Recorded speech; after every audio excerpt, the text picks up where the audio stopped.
Halo, Assalamualaikum warahmatullahi wabarakatuh. Apa kabar teman-teman semua?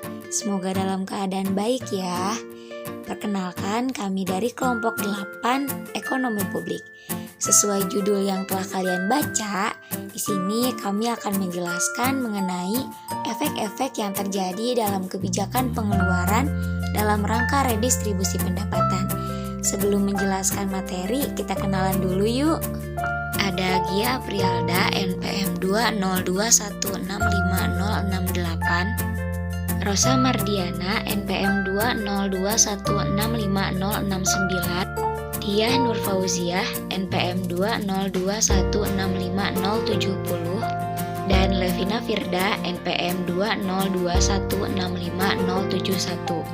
Sekarang kita masuk ke pembahasan materi. Definisi redistribusi pendapatan. Redistribusi pendapatan merupakan pendistribusian kembali pendapatan masyarakat kelompok kaya kepada masyarakat kelompok miskin, baik berasal dari pajak maupun pungutan-pungutan lainnya.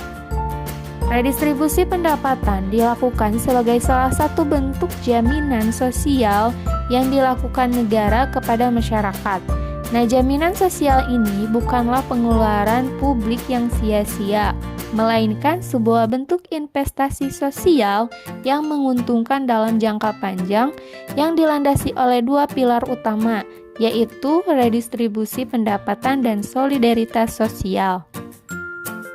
Jenis-jenis redistribusi pendapatan. Yang pertama, redistribusi vertikal. Redistribusi vertikal menunjuk pada transfer uang dari orang kaya ke orang miskin. Nah, jaminan sosial merupakan bentuk dukungan warga masyarakat yang kuat kepada warga masyarakat yang lemah secara ekonomi. Nah, sebagai contoh yaitu bahan bakar premium atau mungkin tiket kendaraan umum seperti Transjakarta atau KRL, di mana dengan adanya subsidi dari pemerintah ini menjadikan tiket kendaraan umum tersebut lebih murah. Yang kedua, redistribusi horizontal. Redistribusi secara horizontal ini merupakan transfer uang antar kelompok. Nah, redistribusi horizontal ini dapat pula bersifat antar pribadi, yakni dari satu siklus kehidupan seseorang ke siklus lainnya. Sebagai contoh, dukungan finansial yang diberikan kepada anak-anak, masyarakat yang membayar jaminan sosial sebagai bentuk simpanan apabila sewaktu-waktu dirinya sakit, atau jaminan sosial yang diberikan kepada para pensiunan yang telah membayar pada saat mereka masih bekerja. Selanjutnya yaitu program-program pemerintah dalam pemerataan redistribusi pendapatan. Yang pertama ada program pemberian jaminan akses kebutuhan dasar bagi rakyat bawah. Di antaranya ada bantuan langsung tunai, program keluarga harapan, jaminan sosial, bantuan operasional sekolah dan beasiswa, serta jaminan kesehatan masyarakat. Kedua, yaitu program kredit lunak dan penjaminan kredit berbasis komunitas. Program ini diharapkan dapat membantu masyarakat golongan menengah ke bawah sehingga dapat menjadi wirausaha yang mandiri serta membantu mengurangi persentase penduduk miskin di Indonesia. Ketiga, pengembangan usaha atau industri kecil. Pengembangan ini melibatkan banyak tenaga kerja yang pada akhirnya akan mempertinggi daya beli sehingga pengangguran akan berkurang dan adanya pemerataan pendapatan yang pada gilirannya akan mengentaskan kemiskinan. Keempat, pemerintah bekerja sama dengan swasta lokal dan asing untuk menjalankan program Corporate Social Responsibility. Dengan adanya program ini, diharapkan golongan masyarakat bawah, buruh, dan usaha-usaha bisa mendapatkan kesempatan untuk ikut dalam kegiatan ekonomi yang produktif secara keseluruhan. Dan yang kelima, pemerintah konsisten dalam mewujudkan kebijakan penegakan hukum dan keadilan ekonomi. Hukum dan keadilan ekonomi yang tidak mendiskriminasikan golongan miskin merupakan modal awal sehingga kebijakan redistribusi yang diambil dapat berjalan secara efektif. Selanjutnya yaitu efek-efek yang terjadi dalam kebijakan pengeluaran dalam rangka redistribusi pendapatan. Yang pertama ada efek harga relatif.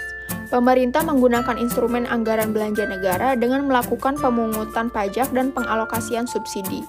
Dan yang kedua, pengeluaran berupa barang publik. Pengeluaran pemerintah yang substansial ialah untuk penyediaan barang modal seperti infrastruktur, jalan, listrik, air, dan sebagainya, karena barang publik tersebut berguna bagi masyarakat. Tingkat keefektifan subsidi dalam rangka redistribusi pendapatan. Menilai tingkat keefektifan subsidi. Subsidi merupakan pembayaran yang dilakukan oleh pemerintah kepada suatu perusahaan atau rumah tangga untuk menyediakan atau mengonsumsi suatu barang atau komoditas. Dalam penerapannya, subsidi dapat disalurkan dalam beberapa bentuk. Yang pertama, bantuan langsung tunai atau BLT. Salah satu program pemerintah untuk mengurangi kemiskinan atau memajukan kesejahteraan umum adalah dengan memberikan bantuan langsung tunai atau BLT.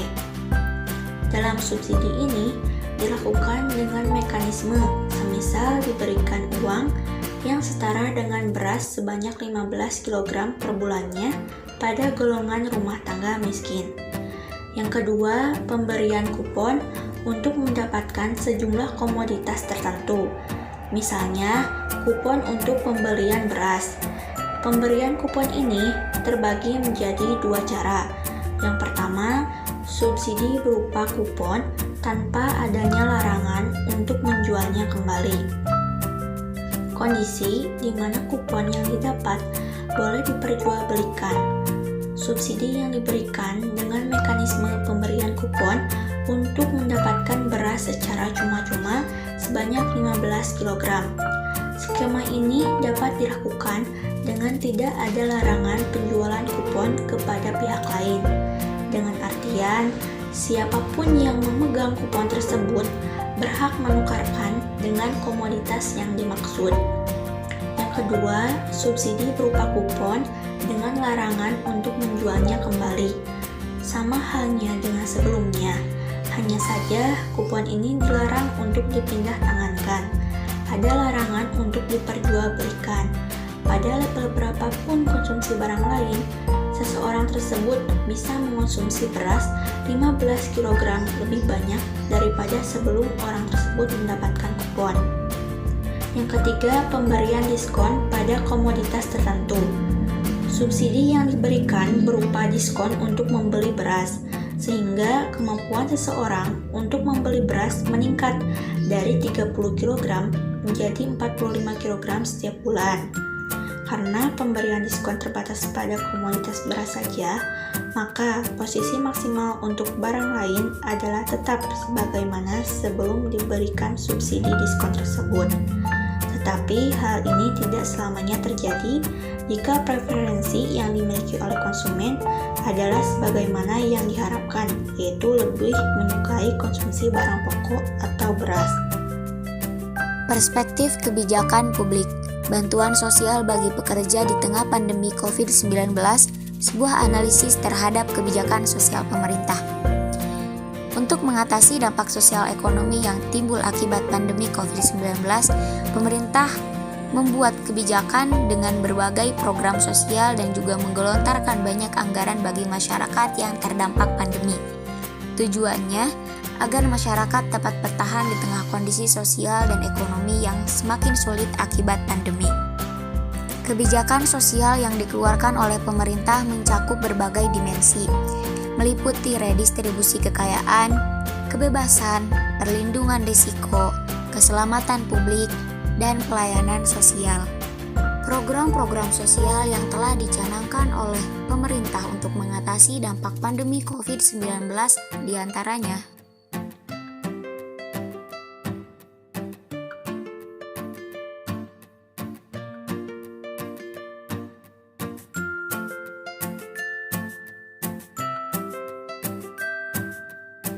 salah satu kelompok masyarakat yang terdampak pandemi COVID-19 adalah yang bekerja di perusahaan atau sektor formal dan juga di sektor informal. Bantuan yang diberikan yaitu berupa subsidi gaji sebesar 600.000 selama 3 bulan bagi pekerja yang berpenghasilan 5 juta ke bawah. Dengan syarat penerima bantuan harus terdapat pada BPJS Ketenagakerjaan. Pekerja formal nasibnya tidak kalah buruk dibandingkan dengan pekerja formal, dan juga masih banyak pekerja di luar sana yang tidak mendaftarkan BPJS Ketenagakerjaan.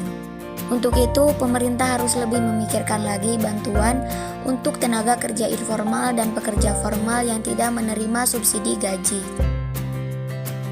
Kesimpulan, redistribusi pendapatan adalah pendistribusian kembali pendapatan masyarakat kelompok kaya kepada masyarakat kelompok miskin, baik berasal dari pajak maupun pungutan-pungutan lainnya. Redistribusi pendapatan terbagi menjadi dua, yaitu redistribusi vertikal dan juga redistribusi horizontal.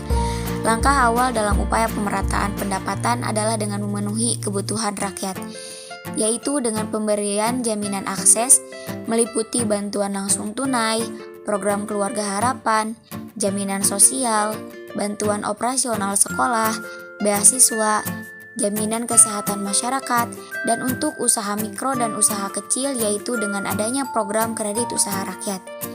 Adanya program pemerintah yang bekerja sama dengan swasta lokal untuk menjalankan program corporate social responsibility diharapkan adalah untuk seluruh golongan masyarakat bisa mendapatkan kesempatan untuk ikut dalam kegiatan ekonomi. Kebijakan-kebijakan dalam redistribusi pendapatan juga terdapat beberapa efek yang bisa mempengaruhi harga relatif di masyarakat, yang tergantung terhadap untuk apa subsidi tersebut dialokasikan, dan juga efektivitas subsidi ditinjau dari beberapa penyalurannya, seperti BLT, dan berupa kupon ataupun berupa diskon. Sekian pemaparan materi dari kelompok kami. Terima kasih atas perhatiannya. Wassalamualaikum warahmatullahi wabarakatuh.